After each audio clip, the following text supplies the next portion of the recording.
श्री गोपाळ कृष्ण भगवान की जय. लीळा नंबर 433 चा उर्वरित भाग.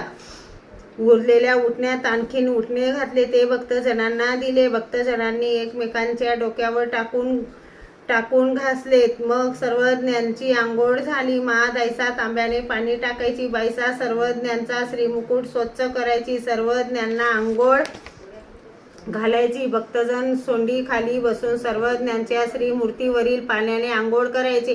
शेवटी सर्वज्ञांच्या श्रीमुकुटावर तांब्याने पाणी टाकताना सर्वज्ञ दोन्ही श्रीकर श्रीमुकुटावर ठेवायचे.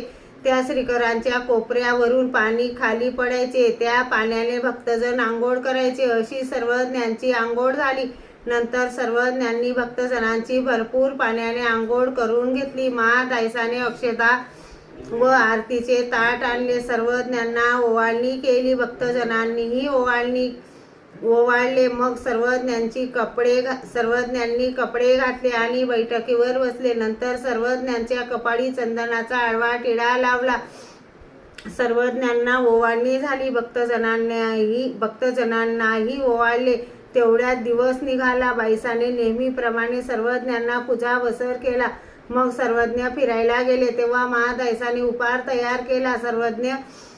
सर्वज्ञ फिरून आल्यानंतर पूजा वसर केला. जेवणाचे ताट केले. भक्तजनांना पत्रावळी ठेवल्या. नंतर महादायसाने ओवाळले. सर्वज्ञांचे जेवण झाले. भक्तजनांचीही जेवणे झाली.